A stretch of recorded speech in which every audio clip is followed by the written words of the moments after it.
नमस्कार, आप देख रहे हैं विकासशील हरियाणा और आपके साथ मैं हूं अर्चना कौशल। मनोहर सरकार के दावों पर विकासशील हरियाणा में आज बात प्रदेश में नए उद्योग नीति की करेंगे। सरकार का दावा है कि मनोहर कार्यकाल में उद्योग नीति को काफी सरल कर दिया गया, जिससे उद्यमियों के लिए नया उद्योग लगाना आसान हो। अब नए उद्योग लगाने के इच्छुक उद्योगपतियों को एक छत के नीचे सिंगल विंडो के जरिए उद्योग से जुड़ा कोई भी क्लियरेंस मात्र 45 दिन में मिल रहा है। साथ ही जो कंपनी पहले से प्रदेश में चल रही है, उन्हें भी अब किसी काम के लिए भटकने की जरूरत महसूस नहीं होती। मनोहर सरकार का दावा है कि उद्योग पर उनकी नीतियों की वजह से देश और दुनिया की बड़ी से बड़ी कंपनियों की दिलचस्पी हरियाणा में बढ़ी है और इससे युवाओं के लिए रोजगार के नए अवसर पैदा हुए हैं, जो हरियाणा को विकास की रफ्तार दे रहे हैं।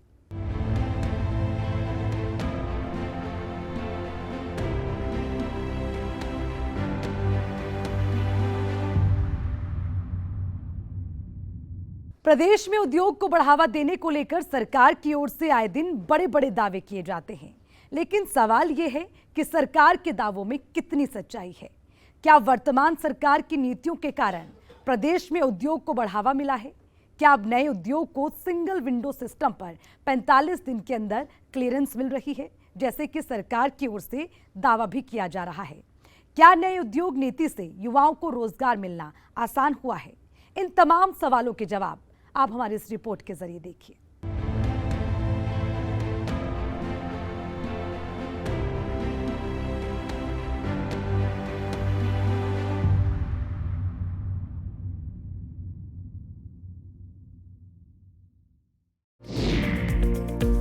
प्रदेश की मनोहर सरकार का दावा है कि पिछले करीब 8.5 साल में इन्वेस्टमेंट को लेकर सकारात्मक माहौल बना है, जिससे विदेशी निवेश के साथ साथ घरेलू उद्योग का भी बढ़ावा मिला है और इसका लाभ युवाओं को रोजगार के रूप में मिल रहा है।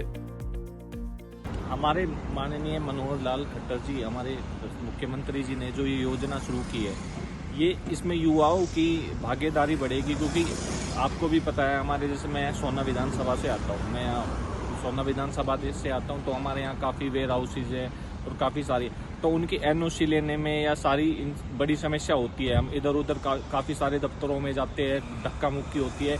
जो योजना मुख्यमंत्री जी ने शुरू की है, उससे इजी टू अप्रोच हो जाएंगे सारे काम, और युवाओं की भागीदारी हमारे प्रदेश में काम के प्रति काफ़ी बढ़ेगी और युवाओं को अच्छा रोजगार मिलेगा। ये जो नई इंडस्ट्री योजना आई है, इससे जो कि मैं देख पा रहा हूँ कि एक ही छत के नीचे सभी सारे कार्य हो रहे हैं, नियमित समय में परमिशन मिल जाती है और नई इंडस्ट्री जब लगेंगी तो युवाओं में रोजगार का अवसर होगा। युवाओं में बहुत खुशी है, जोश है। हरियाणा सरकार की जो इंडस्ट्री योजना है, ये बहुत बढ़िया है। इससे युवाओं में रोजगार के नए अवसर खुलेंगे।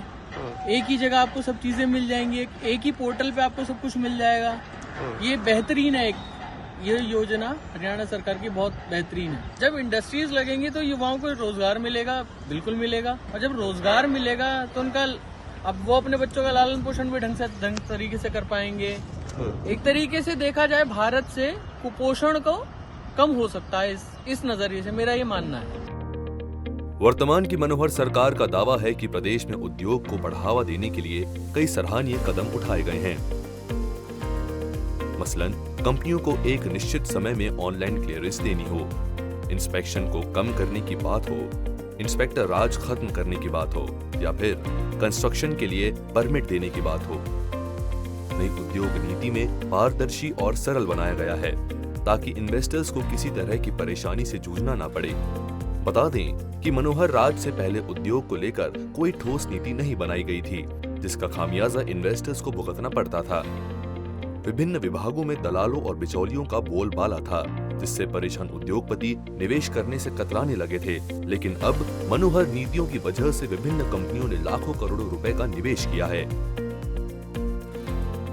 आईटी उद्योग भी हमारे यहाँ गुरुग्राम के अंदर पर्याप्त मात्रा में है, लेकिन आज देश और दुनिया में उद्योग के नाते यदि आगे बढ़ेंगे तो आईटी उद्योग के बाद अगर कोई उद्योग आता है तो वो फार्मास्यूटिकल उद्योग ही आता है, दवा उद्योग ही आता है। लोगों को स्वास्थ्य की एक चिंता निश्चित रूप से अब होने लगी है। हेल्थ कॉन्शियस अब हर आदमी हो गया है, और वैसे भी कहा कि जो बेसिक नेसेसिटीज़ है आदमी की, उसमें रोटी, कपड़ा और मकान, शिक्षा, स्वास्थ्य और सम्मान। तो स्वास्थ्य भी जो है उसमें वन ऑफ द फैक्टर, और अब तो बहुत ज़्यादा कोरोना के इस कारण से बहुत एक महत्वपूर्ण विषय उभर करके आया है। हर व्यक्ति अब ये अपने स्वास्थ्य की चिंता करने लगा है, और जब स्वास्थ्य की चिंता करेगा तो निश्चित रूप से हेल्थ सर्विसेज में फार्मास्यूटिकल उद्योग इसका अपना एक महत्व है। और इसको जब हम ध्यान करते हैं तो अभी जो आप लोगों ने जिस विषय के ऊपर चर्चा आज की है, बल्क ड्रग की योजना, और इस बल्क ड्रग की योजना में अभी तक क्योंकि हमारे यहाँ बहुत सी चीज़ें विदेश के ऊपर हम निर्भर होते थे, रॉ मटेरियल के ऊपर भी निर्भर होते थे। हालांकि दवाइयाँ हमारे यहाँ पहले भी कम नहीं बनती हैं, पर्याप्त बनती हैं। 50% of the share of the world, ये आज भी हम उसमें एक प्रकार से कंट्रीब्यूट करते हैं। यानी अमेरिका जैसे देश का 40% की सप्लाई तो हमारे यहाँ से होती है, यूके जैसे देश की 25% ड्रग की सप्लाई वो हमारे यहाँ से होती है। लेकिन क्या इसमें हम और आगे बढ़ करके, क्योंकि हमारे यहाँ कोई टैलेंट की कमी नहीं है, हमारे जितने साइंटिस्ट हैं, इंजीनियर्स हैं, इन सब बातों का जैसे बताया अभी, उनकी कोई कमी नहीं है, लेकिन उनका हम उपयोग अपने यहाँ कर पाए, ये हमारे जो एसेट्स हैं इनका उपयोग हम कर पाए, इसके लिए जो योजना बनाई जा रही है उसके अंदर निश्चित रूप से हरियाणा में हम आगे बढ़ने के लिए अपने आप को ऑफर करते हैं। हरियाणा जितनी भी दिशाओं में आगे भले होगा, लेकिन स्कोप बहुत ज़्यादा है, और स्कोप के नाते से हम हर प्रकार के इन्वेस्टर को अपने यहाँ लाने के लिए तैयार हैं। रोज़गार के लिए देने के लिए शिक्षा ये हमारे यहाँ पर्याप्त है। जैसा बताया गया कि हमारे यहाँ 150 फार्मास्यूटिकल कॉलेजेस और इंस्टीट्यूशंस ये यहाँ हैं, अगर केवल फार्मेसी की मैं बात करता हूँ तो। बता दें, प्रदेश में उद्योग लगाने के लिए किसी भी कंपनी को करीब 78 तरह की सर्विसेज की जरूरत होती है, जिसमें पॉल्यूशन, लेबर, डिपार्टमेंट से लाइसेंस लेना, बिजली की सही उपलब्धता या फिर जमीन और कंस्ट्रक्शन की बात हो। मनोहर सरकार की नई उद्योग नीति के कारण एक कॉमन फॉर्म के जरिए कंपनियों को ये सारी सुविधा कैशलेस, फेसलेस और एक निश्चित समय में दिया जा रहा है। बताते चले कि साल 2017 के मई से ऑनलाइन सिस्टम की शुरुआत की गई थी, और तब से अब तक इस व्यवस्था की तरह कई हजार कंपनियों को क्लियरेंस दिया जा चुका है। यही नहीं, सरकार के सफल प्रयासों की वजह से हर रोज सैकड़ों सर्विस रिक्वेस्ट ऑनलाइन पोर्टल पर आती हैं, जिससे एक निश्चित समय में डिपार्टमेंट की ओर से क्लियरेंस दिया जा रहा है। यही नहीं, सरकार की ओर से कंपनियों को डीम्ड क्लियरेंस देने की भी व्यवस्था की गई है, जिसके तहत अगर कोई डिपार्टमेंट किन्हीं कारणों से निवेशकों को 45 दिनों के अंदर क्लियरेंस नहीं दे पाता है, ऐसी स्थिति में विभाग की ओर से उसे डीम्ड क्लियरेंस दी जाती है। किसी भी प्रदेश के विकास में उद्योग अहम रोल अदा करता है। ऐसे में यहाँ ये कहना गलत नहीं होगा कि प्रदेश सरकार की ओर से लागू की गई उद्योग नीति एक सराहनीय कदम है, जिसका फायदा प्रदेश की आवाम को कई रूप में मिल रहा है। ब्यूरो रिपोर्ट, सूर्या समाचार।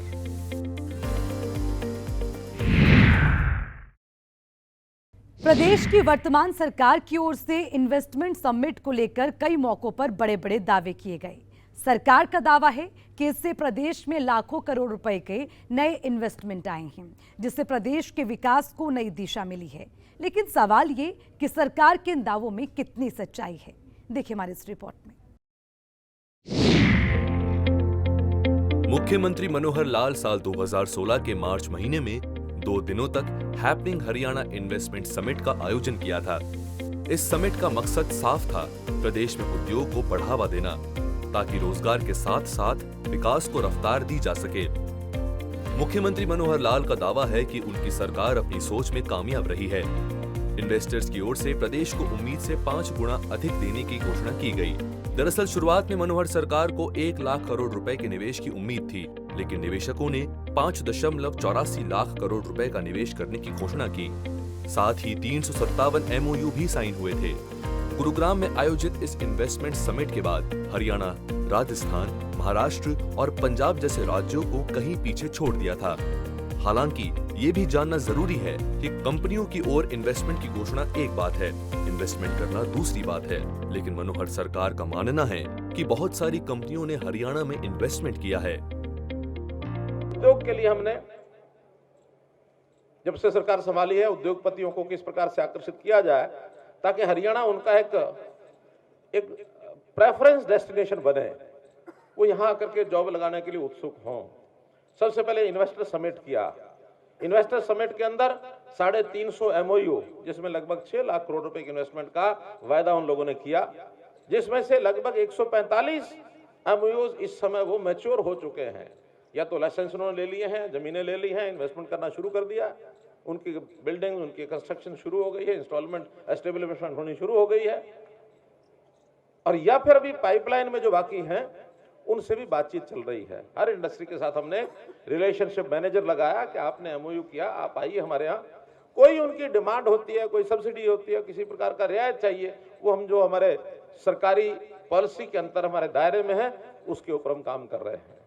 इसके लिए कुछ स्पेशल कंसेशंस एरिया वाइज भी दिए हमने कि जो हमारे ब्लॉक्स C और D है, हरियाणा के 4 प्रकार के block A, B, C, D, C और D ब्लॉक में प्राथमिकता हम देते हैं कि हरियाणा के युवक को आप एम्प्लॉयमेंट दीजिए। हम हर युवक के एम्प्लॉयमेंट के बदले 3,000 रुपया महीना उस इंडस्ट्री को 3 साल तक देते रहेंगे, ताकि हम चाहते हैं केवल इंडस्ट्री गुरुग्राम, फरीदाबाद इसके आसपास न बनी रहे। ये इंडस्ट्री दूर दराज इलाकों में जहां भी इंडस्ट्री कम है उसमें भी जानी चाहिए, ताकि वहां का युवक अपने रोजगार को अपने घर के आसपास ले सके। किसी भी प्रदेश में उद्योग को तभी बढ़ावा मिल सकता है जब वहां का इंफ्रास्ट्रक्चर मजबूत होगा, यानी बिजली, पानी, सड़क, इंटरनेट और जमीन देने की पॉलिसी दुरुस्त होगी। और ये बात मनोहर सरकार शुरुआत से जानती है। यही वजह है कि इंटरप्राइजेस इन्वेस्टमेंट प्रमोशन पॉलिसी 2015 में सीएम मनोहर लाल का focus is of doing business पर था। इस मौके पर पॉलिसी पेश करते हुए सीएम ने कहा था, प्रदेश में बढ़ते निवेश से लाखों युवाओं को रोजगार मिलेगा। और अब जबकि मनोहर सरकार अपने कार्यकाल के 8.5 साल पूरे कर चुकी है, ऐसे में सरकार का दावा है कि हजारों युवाओं को रोजगार मिला है। इस इन्वेस्टमेंट में मुख्य रूप से जो प्रोजेक्ट है ग्लोबल सिटी गुरुग्राम में 1080 एकड़ में ये ग्लोबल सिटी का एक निर्माण किया जाएगा। जमीन पहले से HSADC ने एक्वायर कर रखी है और एक आइकॉन जिसको कहना चाहिए एक सिटी, ये एक बनेगी, सिटी विद इन सिटी जिसको कह सकते हैं। गुरुग्राम के अंतर्गत ही ये एक नई सिटी जो एक सिंगल जिसको एक प्लानिंग में, सिंगल फेज प्लानिंग में जिसका एक किया गया, उसका योजना बनाई गई है। यहाँ भी हम ग्लोबल सिटी को एक अंतर्राष्ट्रीय स्तर के लेवल की एक सिटी बनाए। 13 कंपनियां, उसके अंदर बहुत प्रमुख कंपनियां जो हैं वो वहाँ पर आई हैं। Dubai investment, Sobha realty, Danube properties, Nakheel, DP world, Ellington properties, Gulf Islamic investment, Tabreed, Al Marjan Island, Al Hamra, Dolands property, दामाक, EMIS। तो ऐसी 13 प्रमुख कंपनियां हैं जो डेवलपमेंट के नाते से, और दुबई अपने आप में जो रियल एस्टेट का काम है, हम में से जो लोग गए होंगे उनको मालूम होगा कि बहुत हाई क्लास, हाई लेवल की बिल्डिंग्स वहाँ हैं। MR खास करके एक बहुत बड़ा डेवलपर वहाँ है। तो उस MR के जैसे हमारे गुरुग्राम में हम DLF कह सकते हैं, इस प्रकार का MR ग्रुप है। MR ग्रुप गुरुग्राम में भी काम कर रहा है। हरियाणा की मनोहर सरकार ने प्रदेश में उद्योग नीति को एक नई ऊंचाई देने के लिए समय समय पर विदेश का दौरा भी करते हैं और उद्योगपतियों को निवेश करने के लिए प्रेरित करते हैं। लेकिन यहाँ आपको सीएम मनोहर लाल से जुड़ी एक बेहद दिलचस्प जानकारी देते हैं। मुख्यमंत्री मनोहर लाल का जीवन इतनी सादगी भरा रहा है कि उनके पास सीएम बनने से पहले पासपोर्ट तक नहीं था। दरअसल मुख्यमंत्री मनोहर लाल कई बार इस बात को कह चुके हैं कि उन्हें बिल्कुल सादगी के साथ आवाम के बीच रहना पसंद है, गरीबों का खुद दर्द बांटना पसंद है। लेकिन सत्ता की बागडोर संभालने के बाद मुख्यमंत्री मनोहर लाल ने साल 2015 में पासपोर्ट बनाया और फिर पहली बार शिष्टमंडलों के साथ कनाडा और अमेरिका के दौरे पर गए। मुख्यमंत्री मनोहर लाल का दौरा निवेशकों को काफी प्रभावित किया और अब उसका लाभ आवाम को मिल रहा है। प्रदेश की वर्तमान सरकार अपने सधे हुए कदमों के साथ हरियाणा को आगे ले जाने में कोई कसर नहीं छोड़ना चाहती है। लेकिन यहाँ ये देखना भी अहम होगा कि आने वाले वक्त में सरकार की ओर से उठाए गए कदमों का जनता पर कितना असर पड़ता है। ब्यूरो रिपोर्ट, सूर्या समाचार।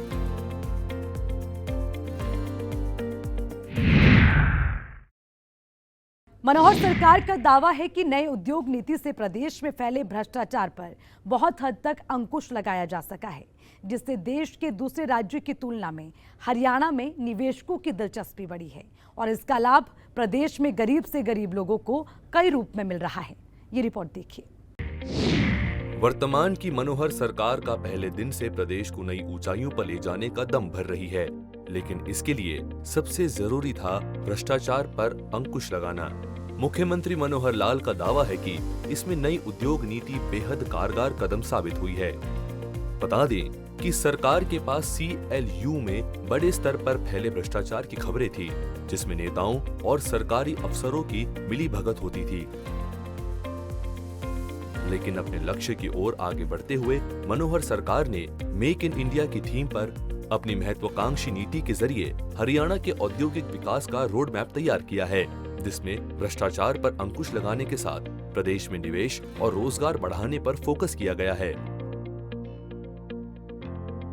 यानी कुल मिलाकर इस नीति का मकसद इज ऑफ डूइंग बिजनेस एवं जीरो डिफेक्ट और जीरो इफेक्ट रखा गया है, जिसके तहत व्यापार और उद्योग को सुगम बनाने, संतुलित औद्योगिक विकास करने, मैन्युफैक्चरिंग और सर्विसेज सेक्टर को बढ़ावा देने, स्वास्थ्य औद्योगिक माहौल बनाने, क्लस्टर जोन को बढ़ावा देने, स्किल का विकास करने, इंडस्ट्री को वैट, स्टैंप ड्यूटी, बिजली, ब्याज आदि में रियायत देने, प्रोजेक्ट क्लियरेंस को सरल बनाने और व्यापारियों को कई सहूलियतें देने का वादा किया गया है। जो ओवरसीज प्लेसमेंट जो कंपनीज हैं उनके साथ मीटिंग की है, तो प्लेसमेंट कंपनीज 8 कंपनीज वहाँ आई थी। उनके सामने मैंने रखा कि हम हरियाणा से स्किल्ड सेमी स्किल्ड वर्कफोर्स जैसी उनकी रिक्वायरमेंट है वो भी उनको उपलब्ध करा सकते हैं। यहाँ हमने स्किलिंग के लिए यूनिवर्सिटी अलग से बनाई है। जो वाइस चांसलर स्किलिंग यूनिवर्सिटी के वो भी गए थे साथ में इस मीटिंग के लिए। और जो हमारा फॉरेन कोऑपरेशन डिपार्टमेंट है उनके भी पवन चौधरी जो एडवाइजर है वहाँ उनको भी लेकर के गए थे, ताकि इनके माध्यम से उस काम को हम चलाएं। टारगेट्स उन्होंने हमसे भी पूछे, हमने उनसे भी पूछे हैं। बातचीत अभी फाइनल कंपनियों से नहीं हुई है, लेकिन एक प्रारंभिक रास्ता हमने खोला है। हमने अपनी ओर से 1 लाख नौजवानों की ऐसी संख्या रखी है कि हम देश के दुनिया के विभिन्न देशों में 1 लाख लोगों को भेजने की अपनी स्किलिंग की तैयारी कर सकते हैं, चाहे वो स्किल यूनिवर्सिटी के माध्यम से हो, चाहे हरियाणा स्किल डेवलपमेंट जो मिशन है हमारा उसके माध्यम से हो, या वो कंपनियां स्वयं भी अपने स्किलिंग के सेंटर्स यहाँ खोल सकती हैं। हम उनको फैसिलिटेट करेंगे ताकि हमारे नौजवान पढ़ाई लिखाई करके टेक्निकल जो खास करके ITI ट्रेंड ऐसे बच्चे हैं, नौजवान हैं, वो वहाँ की इंडस्ट्री के लिए जा सकते हैं। रियल एस्टेट डेवलपमेंट में भी वहाँ पर जो आवश्यकता होती है, मशीन्स की, टाइल के जो लगाने वाले लोग हैं, इलेक्ट्रीशियंस हैं, इस प्रकार के जो लोग हैं उनकी ट्रेनिंग करा करके वहाँ भेज सकते हैं। बता दें कि हरियाणा का अहम मुकाबला दिल्ली, पंजाब और राजस्थान जैसे राज्यों से है और यही कारण है कि उद्योग नीति में पड़ोसी राज्य की नीति का भी विशेष ध्यान रखा गया है। इज ऑफ डूइंग बिजनेस के लिए कई नए प्रावधान भी शामिल किए गए हैं। सभी प्रोजेक्ट के अप्रूवल के लिए 45 दिनों की समय सीमा तय की गई है। उद्योग विभाग के मुताबिक नई पॉलिसी के साथ हरियाणा की कोशिश न सिर्फ उद्योगों के पलायन को रोकने की है, बल्कि रणनीतिक रूप से पड़ोसी राज्य के उद्योगों को अपने राज्य में आकर्षित करने की भी है। दिल्ली और NCR के उद्योगों को आकर्षित करने के लिए कुंडली, मानेसर, पलवल इंडस्ट्रियल कॉरिडोर पर IT, इलेक्ट्रॉनिक, फार्मा और मेडिकल क्षेत्र की कंपनियों को रियायत दी जा रही है। यूपी से सटे फरीदाबाद और पलवल में भी engineering, footwear and food processing industry को स्थापित करने की कोशिश जारी है।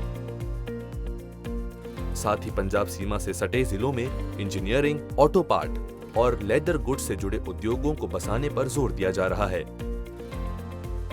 इसके अलावा राजस्थान की ओर आकर्षित हो रही मेटल इंडस्ट्री के लिए रेवाड़ी में इंफ्रास्ट्रक्चर विकास पर जोर दिया गया है। हमने एक निवेशक उनका जो सम्मेलन किया था, उसमें भी बहुत बड़े बड़े लोगों ने आकर के इच्छा अपनी व्यक्त की कि हम यहाँ हरियाणा में निवेश करना चाहते हैं। और उसके पीछे की जो एक मुख्य कारण था कि हमने ईज ऑफ डूइंग बिजनेस, इसके ऊपर काम किया। हरियाणा 2014 में 14वें स्थान पर था ईज ऑफ डूइंग बिजनेस में। हमने उस पर काम किया, हमारे ब्यूरोक्रेट्स ने बहुत अच्छे लोग हैं उसमें, उन्होंने सबने काम किया मिल करके। 17 विभागों की सब जितनी भी परमिशंस हैं, लाइसेंस की क्लियरेंसेज हैं, वो सब एक छत के नीचे टाइम बाउंड मैनर में 45 दिन के अंदर अंदर डीम्ड क्लियरेंस मिलेगी। ये हमने उद्योगपति को, एंटरप्रेन्योर को भरोसा दिया, जिसमें से उसने कहा कि हाँ, हम हरियाणा में आकर के काम करना चाहते हैं, हरियाणा में निवेश करना चाहते हैं।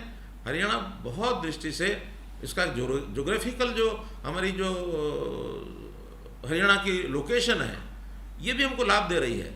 दिल्ली को 3 तरफ हम घेरते हैं, दिल्ली के निकट होने के कारण से हमको एक उसका बेनिफिट भी है।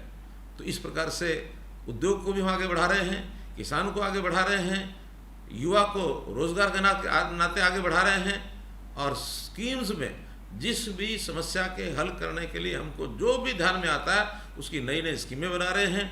और इन सबको आईटी प्लेटफॉर्म के साथ जोड़ करके, क्योंकि करप्शन में एक बड़ा फैक्टर होता है ह्यूमन इंटरफेस। जिन योजनाओं और यानी सेवाओं के लिए ह्यूमन इंटरफेस का सिस्टम अगर ज़्यादा होगा, डिस्क्रिशनरी पावर ज़्यादा होगी, तो वहाँ करप्शन खड़ी होगी। हमने डिस्क्रिशनरी पावर अपनी पहले छोड़ी है, बाद में अधिकारियों को, कर्मचारियों को कहा कि नहीं, सिस्टम से काम करिए, हम किसी प्रकार की डिस्क्रिशनरी पावर लोगों को देकर नहीं रखना चाहते। हमने यहाँ से शुरू किया कि पहले ये जो ज़मीनों के CLU दिए जाते थे, ये मुख्यमंत्री के ऑफिस में, हालांकि डिपार्टमेंट का काम होता है, डायरेक्टर टाउन कंट्री प्लानिंग का काम है लाइसेंस देना, CLU देना, लेकिन सिस्टम क्या थे कि इसको फाइल को CM ऑफिस में घुमा करके भेजा जाता था, वहाँ ज़रूर आती थी। हमने 1 नवंबर 2016 को आते ही ये तय किया कि नहीं, अब ये फाइलें CM ऑफिस में नहीं आएंगी।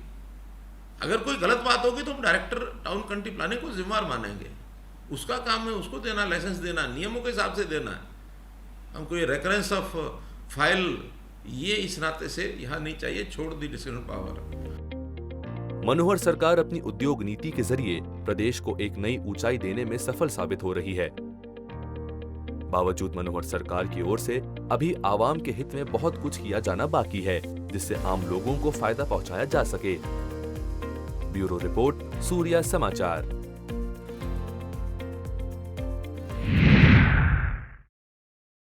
किसी भी प्रदेश के लिए लघु और मध्यम उद्योग रीढ़ की हड्डी मानी जाती है। ऐसे में प्रदेश की मनोहर सरकार का दावा है कि इन उद्योगों को बढ़ावा देने के लिए कई सराहनीय कदम उठाए गए हैं। हमारी इस रिपोर्ट में देखिए। किसी भी प्रदेश के विकास के लिए लघु और मध्यम उद्योग को बढ़ावा दिया जाना बेहद जरूरी है। ऐसे में मनोहर सरकार ने बड़े उद्योगों को बढ़ावा देने के साथ साथ लघु और छोटे उद्योगों पर भी अपना फोकस किया। मतलब साफ था, इन उद्योगों के माध्यम से बेरोजगारी दूर करने के साथ साथ प्रदेश की GDP में ग्रोथ लाना। इसके लिए मनोहर सरकार ने केंद्र की मेक इन इंडिया और स्टार्टअप इंडिया की तर्ज पर प्रदेश में भी लघु एवं मंझोले उद्योगों को बढ़ावा देने के लिए काम शुरू किया। लेकिन प्रदेश सरकार के लिए राह इतनी आसान नहीं थी। विभिन्न विभागों में फैले भ्रष्टाचार और दलालों की भारी मौजूदगी ने उद्यमियों की कमर तोड़ कर रख दी थी। साथ ही पिछली सरकार की ओर से इसे लेकर कोई ठोस नीति नहीं थी, जिस कारण प्रदेश में लघु और कुटीर उद्योग लगातार बंद हो रहे थे, जिसका खामियाजा बेरोजगारी के रूप में सामने था। ऐसे में मनोहर सरकार ने विभागों में पारदर्शिता लाने के लिए ऑनलाइन प्रक्रिया की शुरुआत की और उद्यमियों को एक नई ऊर्जा के साथ काम करने के लिए प्रेरित किया, जिसका परिणाम प्रदेश में बढ़ते लघु उद्योग और रोजगार को देखकर साफ लगाया जा सकता है। इसमें कोई शक नहीं, किसी भी प्रदेश के लिए लघु और मध्यम उद्योग रीढ़ की हड्डी साबित होता है। ऐसे में प्रदेश की मनोहर सरकार की ओर से लघु उद्योग को बढ़ावा देने के लिए उठाए गए कदम सराहनीय हैं। ब्यूरो रिपोर्ट, सूर्या समाचार।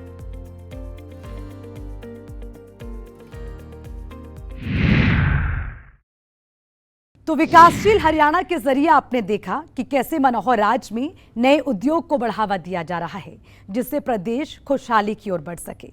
हमारे साथ विकासशील हरियाणा में फिलहाल के लिए इतना ही। मुझे दीजिए इजाजत। नमस्कार।